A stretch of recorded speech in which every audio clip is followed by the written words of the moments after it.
I'm Fred McMurray, which means this must be... Pillars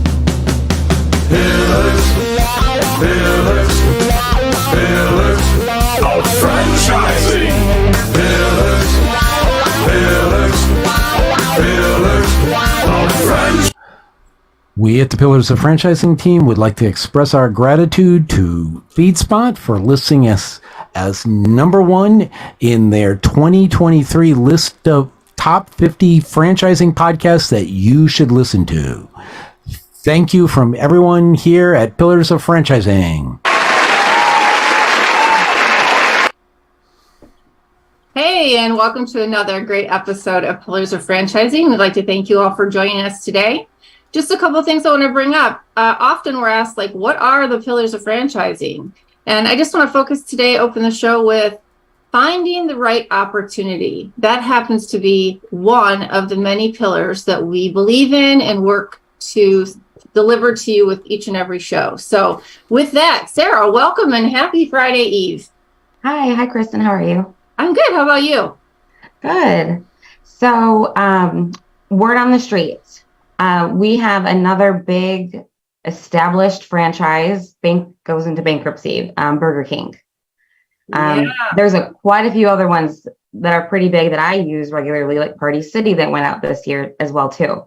Yeah. What happens to a franchisee when their big company goes into bankruptcy? Can you kind of explain that to me a little bit? Sure. And let me just say first that I am not an attorney. So I will give you what I understand to be the best of my knowledge, both from understanding you through reading and talking to different legal professionals. So just don't take my word for it. You have to double check with your attorney. However, I can tell you that the key basis of this and the outcome relies on what kind of bankruptcy the franchisor files, right? So just like as in a personal bankruptcy situation, they can file Chapter 7, which is it's a fire sale, right? It's like you're selling everything, throw it out on the grass, everything's for sale. And that also puts things in a really crazy situation for franchisees. The intellectual property goes out there, trademarks get abandoned if things aren't acted on within a certain point in time. I believe the thing is 60 days. So Chapter 7 is like worst case scenario. That's something you don't really want to be involved in. Now, Chapter 11 is a little different. And without looking at specifically what Burger King is or has or was going to file, I would assume that's what will happen there. And that is just reorganizing. So basically, they're going to go through and, look at how they can become a more viable company coming out of bankruptcy. So they'll look to eliminate any unsecured debts that they have, charge off any things in their portfolio that they can. Often it gives them a great opportunity to meet with franchisees and kind of redevelop how they're going to do a relaunch, so to speak, behind the scenes of the brand. But the biggest issue people have when a franchisor files for bankruptcy is really the impact it makes to the consumer. Because, we talked a lot about some of the situations with Subway, right? Like now that I'm aware of the whole Subway scenario, every time I drive by a Subway, I think, oh boy, I wonder how that's going, right? And every time it went by, once we started talking this past week about Burger King, I'm like, I wonder how long they're going to be open. So that's what the public does when they hear, oh, this company or this franchise is going under, they're filing for bankruptcy. So in my mind, aside from the true financial piece, whatever happens at the end, it's that mass destruction of the brand that you have to be able to overcome. Yeah, that kind of makes sense a little. Is there does it matter which kind you have? Like if you're in Chapter 11 and they're reorganizing, is there a chance that you might lose your contract, or is it just different for each kind of franchise, like whoever you're with? Is it all different? It is a little different, and it depends on some of the things that are in the bankruptcy itself. Typically, if everything is good in a reorganization and you don't have, let's say, franchisees who are grossly behind in their royalties and things like that, the franchisee will often, perhaps temporarily, lose some of the resources that they had at the franchisor Chapter 7 is totally different. You know, we have somebody here that supports our company who's, and I'm not going to name names, but his wife owned a fitness studio. And a couple years back, I guess it's probably been maybe a year and a half now, her franchisor filed Chapter 7. And so she had a waiting period and she had to go about changing the brand of the gym. Luckily, as a franchisee, and this is what's great about franchising, right? Her local business was doing great. She built up a following. She had a great reputation. She had a lot of memberships, but the flagship brand itself had filed for bankruptcy. So as things worked through the system, that franchisor went away. She rebranded. She had to get new software for her computers and such, managing all the databases of memberships and finances and all that good stuff. But she was able to not lose her business. And so I think that's really important too. Ideally, you don't want any of these things to happen, right? But this was not a real big brand yet. And they were coming out of COVID, where a lot of gyms had been shut down for quite some time. And I think because the pockets of the franchisor just weren't deep enough, they just ran out of money. So interesting. That's what I have to say about that. Yeah, that kind of filled in some blanks. As we talk to Jerry later in the program, he's going to talk about, you know, some of the things when you're trying to run profitable businesses. And I think that in the big picture, what franchisees need to worry about are some of the same things that a regular business owner does. And that is doing the best job you can, running a tight business, collecting the cash. Don't go out and just blow it on silly things. You need to make sure that you have money available should something on a larger scale go wrong. And you need to drop back and punt. You have to go back and relabel, in this case, her gym, and do mass marketing and things just to make sure people know. Now they're going to be just great, because it's going to be a grand reopening of this new brand, and all of her clients understand exactly what's happening. And she's confident enough in the years that she's owned her gym that she'll be able to, you know, maintain good financial position coming out of that. So. Yeah, a little easier than Burger King. Yeah, that's a big hairy animal. I don't know that I would be able to understand all the details in that bankruptcy. But anyway, let's focus on some good stuff, because we've got some great things we're going to talk about today. And I'm excited to get on with the show. All right. Thank you, Kristin. Hey, franchise owners. How's your local marketing? Do you feel like you could use some help keeping up with your social media posts and comments and reviews? Do you wonder if you could be doing more to attract local customers? Are you able to identify new move-ins to your local area? At Westvine, we help franchisees like you reach more local customers through digital marketing. With daily monitoring, creative content, and ad placement, and customer data intelligence, we'll get your business in front of the people who want your products or services. We also work with franchisors who need an agency to handle the digital marketing for all of their locations. If you're ready to reach more local customers, give us a call at 805-265-5440 or visit us at westvine.com. That's 805-265-5440 or westvine.com. Well, hello, gentlemen. Somebody's waving, which means their microphone is off. There we go. John Francis here. Awesome. And we are so excited, Jerry and I, to welcome Johnny Franchise back to the Pillars of Franchising, because Johnny, you've been here with us before. I have. I've enjoyed it so much, I couldn't wait to get back. Well, you made me a little bit nervous today. I got to tell you, I was like, okay, where is he? I think I had the wrong link, but I'm glad I found it. Sorry to make you nervous. No worries. I just wanted to give you a hard time before the show got started, but I'll have to just do that live as we go along. That's all good. I mean, Johnny, you made my day, because I didn't have to fill as much time as I thought I was going to have to. So thank you. well, that's good. Yeah, I'm glad to let you off the hook there, Jerry. That's great. So, Johnny, tell us what's been going on. We talked to you pre-COVID. What are you seeing in the industry that is coming out a lot different than pre-COVID. What do you see in post-COVID to be drastically different? Anything?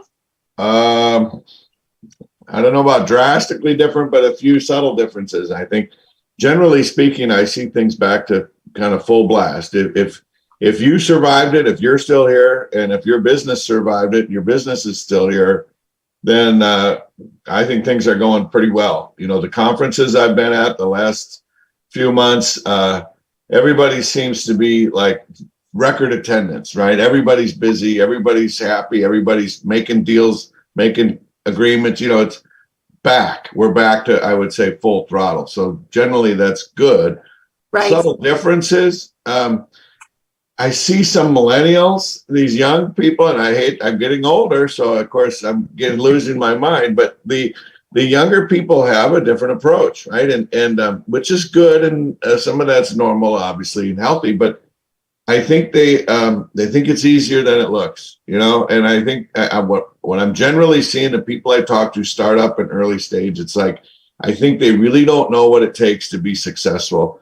They've seen a few people have some big wins, and God bless them. I'm all for seeing people win, but I think a lot of people underestimate what it really takes to be successful. And that's a subtle difference, maybe. I don't know. That's kind of what I'm seeing. And then I guess lastly, I think people are really focused on a little more balance. You know, I see people making decisions and choices based on kind of what's good for them and what's healthy for their family, and I respect that and appreciate that. I think so. That's a subtle difference, but those are the changes I'm seeing today or in the last few months.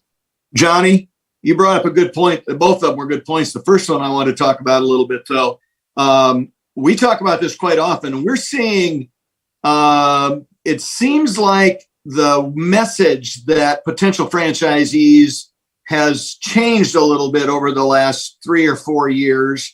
And the impression more of them are getting today as opposed to before relates to how much engagement they've got to have as a franchisee. And, you know, you buy it, you open it up with a general manager and then walk away and you'll be successful. And I think the messaging has changed, and that's led people to maybe, you know, come to the impression that you mentioned. Yeah, we used to joke about the phrase absentee owner, right? There's no such thing. I mean, unless you're a shareholder, okay, that's different, right? If that's the only title you have. But I don't think there is anything such as passive or truly absentee. And I think it's sadly misunderstood. I think, you know, a lot of people want to just invest and hands off. And you can do that, but it's certainly not as rewarding and not as much fun as, you know, getting in there and doing the work and run that business. But it's, you know, like anything, I don't know, Jerry, I think I'm talking in circles. My point is, I think people think it's so easy, and it's just never that easy. And maybe I'm old and they're naive, but, you know, I don't want to sound stupid. So I don't think it's that simple, you know. Well, I think it becomes really difficult if you're a franchise owner and you haven't kind of walked the talk, as they say, yourself. When there is a problem, it's really difficult for you to identify where that problem is, how it's being caused. Now, if you have lived the day-to-day life for a year or so, and you're like, okay, I get it. Yes, there's seasonality. Yes, we have hiring challenges. Oh, yes, when that product doesn't come out right, I know it's this machine, and that's why. I mean, if you've been there, you can problem solve in your head pretty quickly. I know that's the benefit I feel I have when they tell me, you know, oh, hey, the customers complain that this is wrong. I know exactly what it is. Yeah. I think certainly experience adds a lot of value and really reduces the risk. You know, if you've done something 3, 4, 5 times, you know, obviously you get better at it and you kind of know what to do and what not to do. And how to do it. And I think also, well, I don't want to sound, this is going to sound negative. I'm really an optimistic guy, so I don't want to be misinterpreted, but I think a lot of the new franchisors are like the blind leading the blind, right? They don't know how to be a franchisor, and they're selling franchises to franchisees who don't know how to be a franchisee. Right. And it's really, kind of compounding problems because, you know, I just see a lot of unprepared, I guess is what I'm saying. Well, that's actually a really great question, right, Jerry? Because we've been talking a lot to emerging brands lately. And Right. so, Johnny, we've talked to a lot of emerging brands, and I love emerging brands. I think they bring some energy and so on, and innovation that, sometimes the old timers like us, we kind of lose track of. But like, to your point, so many of them, and I always use the example, they open 2 restaurants, it does really well, so they decide to franchise, and suddenly they're selling franchises, but they don't have the infrastructure built to support franchisees. And then you got franchisees that are struggling. And frankly, if you think about IFA, that's why IFA is having to work so hard at the state and federal level, is because of the conflict that comes from those kinds of things. So it's a changing of the guard a little bit, Johnny. Yeah, it's tough duty. And, it's America. I'm an optimist. I believe people figure things out, and people want to do the right thing for the right reasons. I don't see a lot of malicious, behavior. I think it's just people. And so I always say, my advice is do your homework and know as much as you can before you're writing checks, Sure. or commit to anything, whether it's buying or selling or whatever it is. I think, I think there's a lot of good people out there doing really good work. I'm seeing some really fun things happening out there in the franchise world too, especially technology. It's just fascinating to me how things are moving so fast. And I barely understand half of it, but it sure is a lot of fun to see the impact and understand just some of the potential that really is coming alive now. It's a lot of fun. Let me ask you, Johnny, if you were talking to somebody who was, let's say, fresh out of college and they get a business degree, they've had some experience in franchising courses and such. Am I right to assume then that you would probably steer them at a more established brand, and maybe somebody who's coming out of who's been an entrepreneur before? Would you say those are better suited for emerging brands? Well, that's an interesting question. I think generally speaking, yes. It's low risk when a brand has itself more established. I used to say the first 50 are experimental.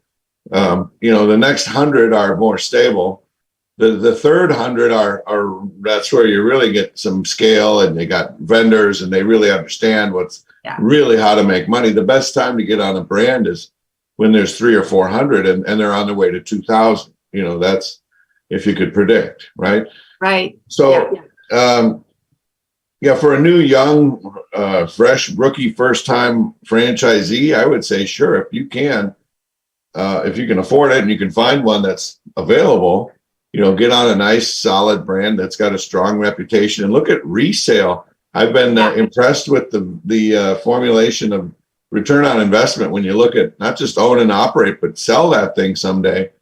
And the whole multi-unit thing, and I mean, there's a lot of different strategies, but I think those are generally better for emerging franchisees if they can afford it. It's usually a dollar thing, but I mean, I've seen people, they come to me, I don't really sell a lot of franchise. I'm not like a broker or any of that. I don't do that kind of work, but I talk to a lot of folks and they're like, well, I want to do this, I want to do that. And I ask them a few questions and point them in the right direction. But sometimes I say, you really don't have enough to get going on a franchise. Maybe you should buy something else.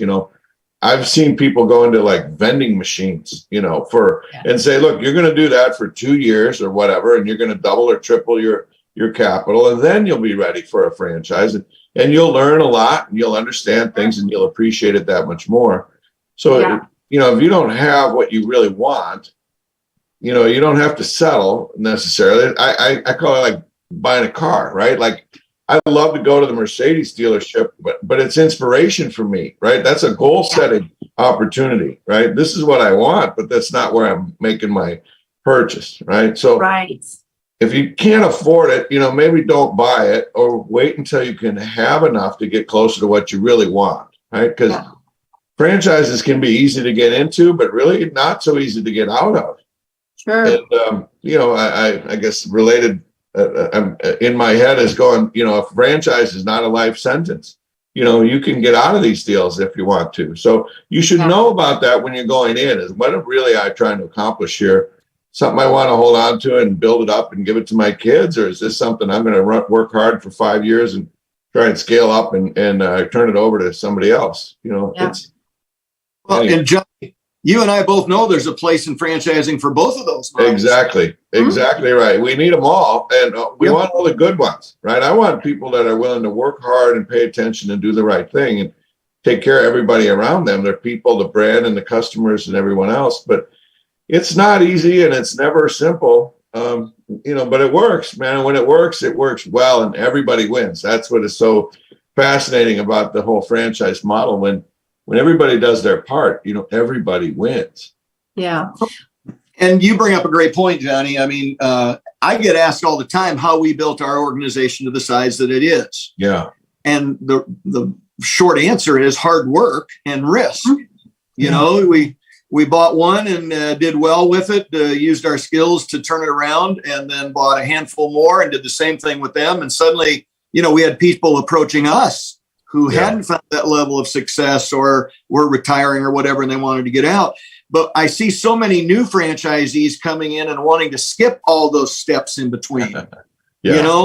Unprepared. Exactly right, Jerry. I understand that. I'm sure you made a few mistakes and paid some tuition along the way. We all do. And that's part of the fun. That's what makes it kind of worth the success in the end, because you earned it. You deserve it. And I don't know anyone who gets there by accident or shortcuts. It just doesn't happen. Well, no, and we had a wise person tell us one time as we were growing that we need to look at it as a portfolio scenario when you're buying a scalable type franchise. You're going to have some that do great every year, and you're going to have some that are going to be kind of modest placeholders. And you shouldn't worry so much because you got both ends of those things, because that's a positive thing to kind of have diversity and to blend and to give you some opportunities for growth. Yeah, I guess the last piece of this in my mind is playing the long game. Exactly. I think that's really where franchising is done best, is when a franchisee is looking at the term of that contract as a 2 or 3 times renewal, right? I'm going to be here for 2 or 3 cycles of the term of this 5 or 10 year deal. Yeah. I mean, I've seen it done, I guess more and more I'm seeing estate planning brought into the thing, where it's second generation taking over, which is wonderful. And, I participated in some of that in my life personally, but now I'm seeing it where parents are funding the children. They're the backer. They sign together at the loan. The parents use their borrowing power. The kid junior does the hard work. And if it works, they pay it off and the kid earns his inheritance. And if it doesn't work, the parents take the hit, resell the unit, and junior goes away unscathed, right? Learned a big lesson, but didn't go bankrupt in the process. So some of those kind of maneuvers, I think, are really smart if you've got the ability and the capacity to do those things. But I see franchising as a mechanism to help make those things easier, because a business with a franchise model, it's much more likely you're going to have that outcome you can manage. Well, we talked to some folks who in the last several months that had said for some of these kids, instead of going to college, they're being gifted money to buy a franchise. And I think, well, if they're willing to put in the work, if they're savvy enough to navigate the first few years and some of the bumps, it works out great. But for the people that you just described, who the parents are, signing on the dotted line for their kids, not sure. What about when they lose it all, right? Well, they're rolling alongside of them, right? So it's rather than give my kid $100,000, I'd rather borrow $100,000 and let them spend it, right? With my hands on the behind the wheel or whatever, it's like letting them sit in your lap while they're driving. You want to give them the guidance and they can get there, but they're not going to crash. I'm not going to let them explode in spectacular failure, because I got liability. I don't want to lose the money either. I'm going to pay the bank. If the business doesn't pay it back, certainly I will. But I think it's a point of leverage and a point of motivation for that kid. Anyway, I think it doesn't always work. Of course, nothing does, but I've seen it done. And I've seen it done where, let's say the family buys into 1 or 2 units in a business and they get the hang of it, and the kid really wants to get after it. Well, now you can go on an acquisition internal and start rolling up the non-performers in that brand. Yeah. Depending again on the brand and the size and the scope and everything else, but there's opportunities to do that. And then they roll that up. Maybe Jerry, I'm sure we know the same people, they do that in one category and they get up to 30, 40 units. They roll that over and congratulations, everybody wins, and they go try it again, pick another category or a different brand, similar model or same skill sets or some relevant experience. And it's not always rinse and repeat, but there's certainly experience and relationships that can help make that pattern more likely to duplicate. Well, Johnny, so many brands are 80% the same as the brand next to them, as far as the knowledge and the workload and those kinds of things. It's that 20% that makes, a sub sandwich place different than a hairstyling place or something like that, which products and services and things like that. But as far as looking for real estate and understanding how franchising works and how the build out works and how marketing works and things like that, so many of these brands are very similar to each other. So if you find success in one, I'm a proponent of people looking for diversifying and trying to find another one that, you've already earned your tuition, as you mentioned, Right. and you probably won't make that mistake again with the next one. So you may end up being a mumbo and own 2 or 3 different brands. Yeah. Yeah. And I think, like I say, with the people who have the capacity and the ability and the integrity to do all that hard work, it's great to have those choices, and be able to build and scale, and then there's different markets and different geographies. It gets real complicated real fast, but there's endless opportunity for people to pursue. Well, Johnny, let's change this up a bit. So here we are, 2023. Kind of take you back. I know you and Jerry both love hair. You both grew up in hair. You both look fabulous with your gel on. Thank you. Yes, thank you. If you had to start today, what are some of your favorite categories that you would look at? Ooh, that's a really interesting question. I haven't been asked that question. I don't have a lot of food experience in the restaurant world. I'm a great customer, but I don't pretend to operate restaurants. Never really got that far in that category. So kind of taking that off of the table, which is about half of the world, right, for franchise categories. I like service models because they're scalable. I understand retail and storefronts, although I think that's changing a lot. Yeah. So I would be very, very careful about anything with a retail storefront. The whole health and wellness thing is for real, and I don't see that going away.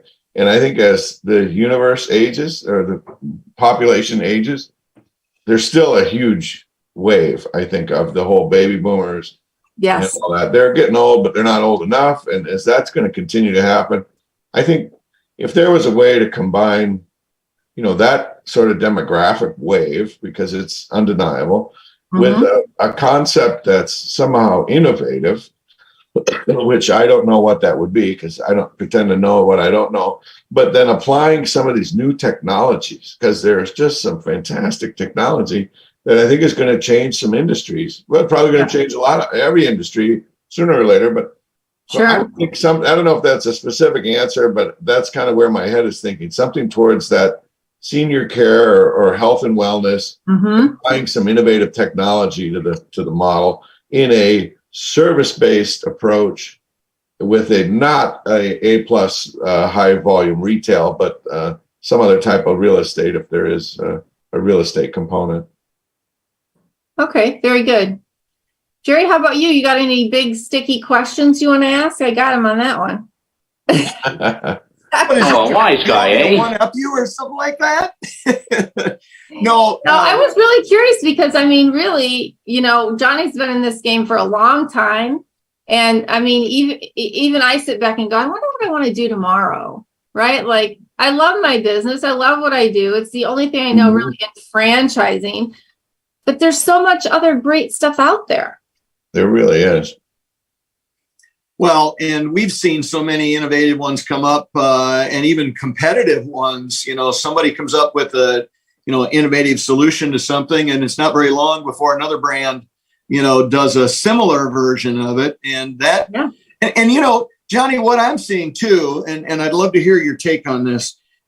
If there is a brand that has really taken off over the last couple of years in whatever category, they sell out, geographic areas pretty quick in some cases. So then a competitor comes along, and everybody that missed the first go around is picking up on the second or the third. Yep. Are you seeing what's going on with that? And what are your thoughts about the copiers that come along afterwards? Yeah, I think I see it every time, depending on the category. I've seen it in yogurt. I've seen it in coffee. I've seen it in pizza. I've seen it in, I've seen it in hair in different segments of the salon industry. Right now, I'm seeing it in the juice and smoothies and bowls and all that stuff. I mean, I think generally, Jerry, what I see is where, the best brand to find might be the third or fourth one in the category. The first one out there generally sets the pace and sometimes establishes a whole new category or a whole new industry. Right. Which is fun, but being a pioneer, you take a lot of arrows in the back, and the minute you get success, there's 5 more competitors chasing you down. So usually the second variation picks up on some of the mistakes of the first one, and maybe they tweak the model or change something else, but it's sometimes the third or fourth where they really made an improvement on the foundation of the original concept. So, I'm thinking, and I don't know this business, but I'm thinking about like the moving business. It used to be, we haul junk. Well, okay, now we haul junk and we move. Well, okay, now we haul junk and we move, and we do this other thing. And now we do this and this and this and this. And pretty soon, it's like, where do you start? Where do you stop? Yeah. We do everything. Well, come on. It's like, I don't know. I just think that the innovation is good at a certain level. And then at other points, maybe it's a little extreme and unnecessary. And I think sometimes that's a downfall of a brand. They get a little diluted or lose their focus and forget who they are. Yeah, I agree. And what we see quite often, Johnny, I'm sure you see it too with the second or third or fourth one that comes along. They many times innovate faster than the first one, because the first one's still just plugging along, trying to figure things out in their whatever their model is. And these other people come along, and instead of the first one adding on 3 or 4 different components, the second one comes along and does both the first ones and the second ones, and they just seem to hit the market hard when they do those kinds of things. Yeah. Well, and they don't have the legacy or baggage of the first one's got 50 units to correct. The second one's got 5, and the next one's got 0. So, well, Johnny, I want to, I really will ask one final question to wrap it up here. Is there any category that you feel is oversaturated right now? Oh boy. Yes, but it's not just one. What's your worst one? Which one would you never do because there's so much out there? Oh my gosh. Again, I'm wary of the whole food categories because I really don't know, and I don't pretend to know. But I just think there's so many that look the same to me. In different food categories. I think that's a big, and then the senior care, that's very hard to tell the difference. And not just a consumer point of view, right? I mean, what they do and how they do it and how the fees and economics of that model. I think there's just so many. You've got to be very careful. Fitness and boutique fitness. Oh my God, how many ways can you split that category? But again, they're doing it. I'll leave you with this. I always say there's always room for another good one. If you've got a new concept and it's good and it's better than something else, then God bless you, go for it. And franchising is economic Darwinism, right? The ones that survive are the ones that adapt and make it better for the franchisees. So if they're focused on the franchisees being successful, that brand will be around for a long time. Well, Johnny, thank you so much for spending some time with us again today. We appreciate you coming on the show. We will have your contact information listed in the credits today. And obviously we've had you on before, so we've got that out there as we Yeah. speak. If anything's changed, certainly let us know. We'll get that updated. No, I'm still here. Same guy doing the same thing. Johnny Franchise. That's my nickname. And someone has to give you a nickname. So I earned that one. That's And, right. I really appreciate being here. Thanks very much. Very good. We'll talk soon, Johnny. Thank you. You bet. Thanks, Johnny.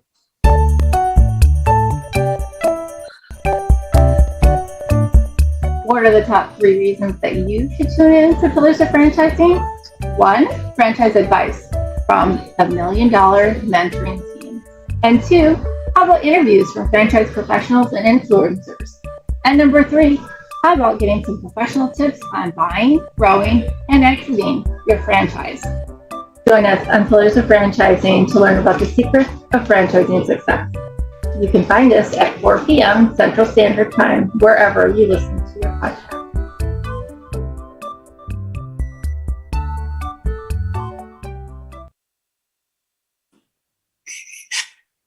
Kristin is muted.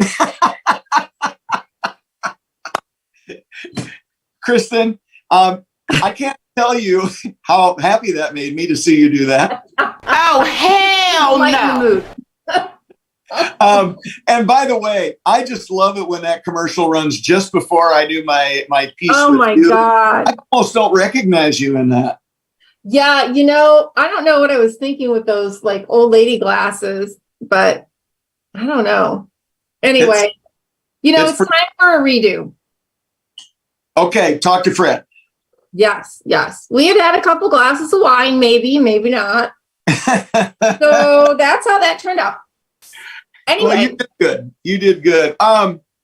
Great piece with Johnny Franchise, wasn't it? It was very interesting too, because, I kind of like to get his perspective. Obviously, as I said, you and he are hair guys, right? You're into the personal services space, but there really is so much more out there. And his point about young people getting into emerging brands was very interesting because we hadn't really had that discussion before. I totally agree with what he said, and it's merely economics, right? They don't have it's experience in economics, the 2 E's that either make or break you in any business. But a young person doesn't have a lot of experience in business, let alone in franchising, and those are both similar but different components.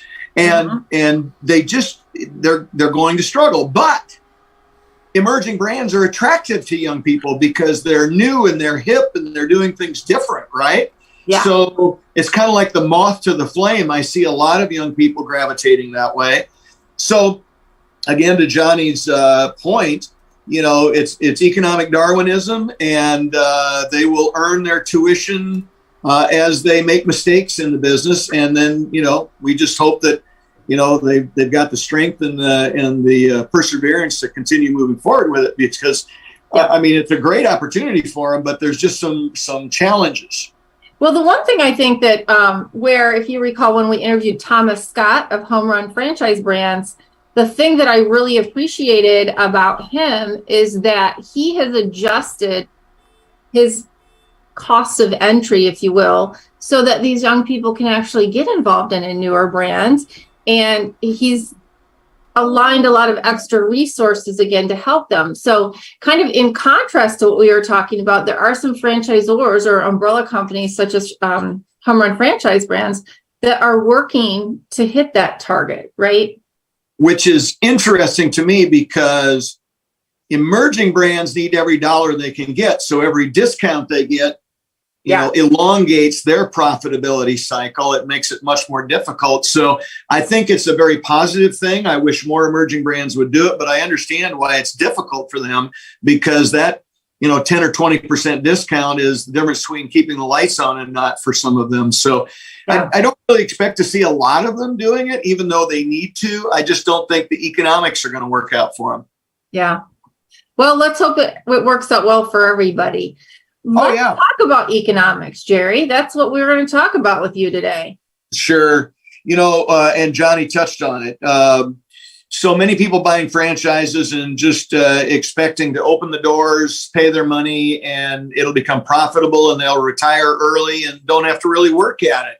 And what I've seen over the last 20 years is engaged franchisees are much more profitable and successful than those that are not engaged. In fact, their growth to profitability and sustainable profitability is like a rocket ship compared to the non-engaged.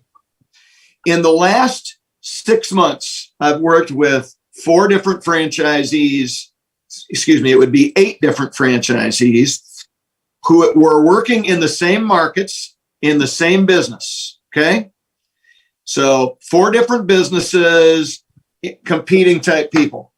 The engaged franchisee in every case was, and this is an average, the engaged franchisee had 30% more revenue and 40% more profit than the non-engaged franchisee. So we talked about scalability. If you are vastly more profitable, 2 things happen. Number one, your franchisor is much more willing to sell you more licenses or help facilitate you buying a group of existing ones or something like that. Your banker is much more happy with you, so they're going to be lending more money and helping you along that path. And so your ability to grow and expand and scale goes through the roof. Yeah. However, back to what we talked about with Johnny, and he and I were comparing old man notes. So many people buy in and expect it just to happen, and it doesn't. You've got to work hard, at least for a while. You've got to take risk. You've got to be in there sweeping the floor and helping out your employees and things like that. There will come a point in time when you will have the ability to semi-retire or work from somewhere else or whatever you want to do, but because you've got a operations manager, general manager, or something running the day-to-day, but it won't be in the short term. It won't be in the first probably 1 to 3 years or 0 to 3 years, if you will. Depending on how fast you grow in those first 3 or 4 years, you may get there before others. But many people don't get there for 7, 8, 10 years. So, well, yeah. And I think some of that, Jerry, has to do with, I'm always very open about my business and kind of the history that it's gone through. And, some people, quite honestly, there was a time when my mom was sick and died, right? I did not everything was just on coast because I had bigger fish to fry, right? And then you got these things going on with the kids over here. And, I see even in my own business, the degree to which I'm engaged greatly affects not so much my sales, because my sales are strong, the marketing strong, but my profitability, where I'm really today I got a text from the bank that said, oh, you just spent, which it wasn't me, it was my office, $400 at this supplier I use. I'm like, $400? So I said, hey, what did you guys buy over there? And they bought 4 products. And I'm like, okay, you need to call her up and find out where our 2023 discounts are, because for 4 products, $400, something's not working out right. Yeah. But it's those little things that, unless you're involved and you're watching closely, the money just slips through like a sieve, Yeah. It's crazy. And it happens to everybody all the time. And it's easy to take your eye off the ball as you start getting some success. And you and I both know franchisees don't necessarily have to be inside the 4 walls of their business to be working. So when we talk about this, it's an engaged franchisee, in my definition, does not have to be making sub sandwiches or cutting hair or any of those kinds of things that our franchises are. But what they have to be, to your point, watching the numbers, watching the bills, having weekly meetings with their operations manager, visiting their units from time to time, those kinds of things. And then really, there's always certain things that a franchisee is really good at that helps move the business forward. And there's other things they're not great at. Yeah. So finding the things you're good at that move the business forward, spending time on those, and then having some time for yourself around that. So you do go to ball games. You can go in the garden in the middle of the afternoon when 9 to 5 Charlie is still at work or something like that, Exactly. Or you can travel and do your work from somewhere else, but you're still engaged. You're still doing Zoom meetings and watching bills and talking to the bank and talking to corporate and things like those. You're not just writing off into the sunset, praying it continues to do well. Yeah, absolutely. It looks like we have a comment from Fred. Fred, do you still have a comment? I have your note up here. Yes, I do. Okay. I'm not to blame for that last commercial. I did not record it. I did not design it. I did nothing of it. I was just given it. So please, Jerry, you can't hang that one on me. That's all. Edit. I like it. Producer note. That's all. Continue on. Thank you for clarifying, Fred. I appreciate that. And that fits right in, right? Because the franchisees we talked about, Kristin, who are not engaged, are also always looking for somebody else to blame for their lack of success. Yes, that's exactly right. So Jerry, let's talk some peanuts quickly here before we have. Oh my God. Oh, all right. So let's go back to this thing we talked about earlier about the difference between the engaged. How does that kind of get back to the due diligence process and ensuring that they're profitable? I mean, we kind of touched on that, but is there anything in the due diligence process that they really focus on? Sure. Due diligence is discovery day. It's all your research ahead of time. But one of the biggest components is validation calls with existing franchisees. So when you're a prospective franchisee, the two big things, as we repeat quite often, Kristin, the FDD and item 19 in the FDD help you with the profitability and the revenue side of it. And it gives you the quartiles. So if you're not going to be engaged and you're putting a pro forma together, don't choose the top or the second quartile. Choose the third quartile, right? Because that's probably being realistic. And the second component, if you're worried about how much time you're going to spend, you deal with that in the validation calls with existing franchisees.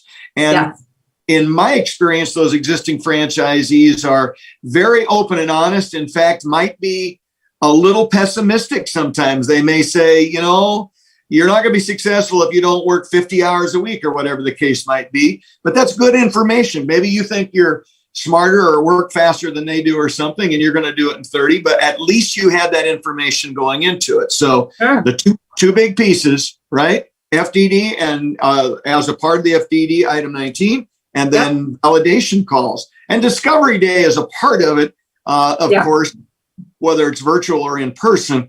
But I look at that as more of a kind of an educational thing where you just learn about all the different components of the franchise. And you meet the people at the franchisor who you'll be dealing with and some of that kind of stuff. So for me, the FDD and the validation calls are when you try and figure out all that engagement piece out.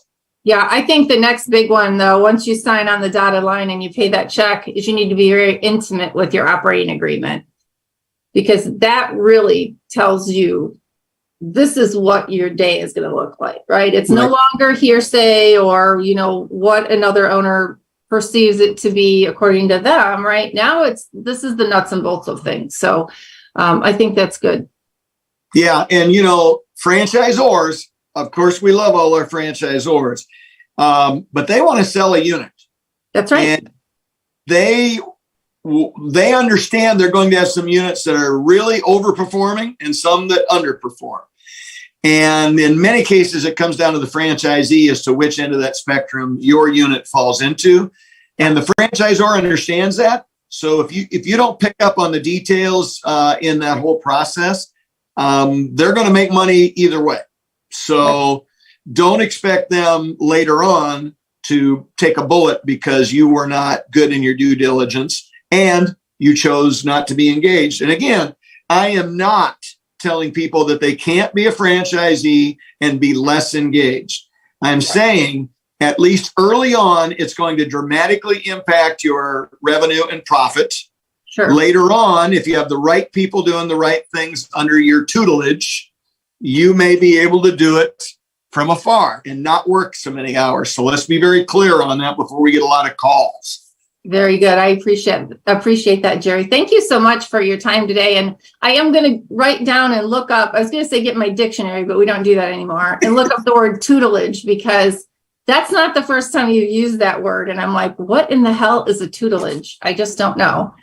So It must be something to do with Arkansas or Iowa, and I'm just not part of that sphere yet. So, but thank you so much for all your help and time and effort that you put in, not only for the show, but to franchising in general. I appreciate it, Kristin. Look forward to next week. Absolutely.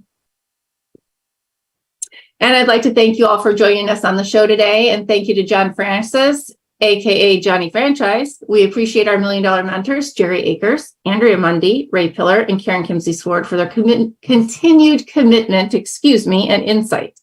Also, a thank you to Laura Liss, our franchise lawyer. And last but not least, a shout out to our chief PITA and producer, Fred McMurray. I am Kristin Selmeczy, your 4th franchising mentor, and together we are your resource for franchising success. This has been another episode of Pillars of Franchising. Join us again next week at 4 p.m. Central Standard Time, wherever you get your podcast. And remember, the dream starts here. Have a great week.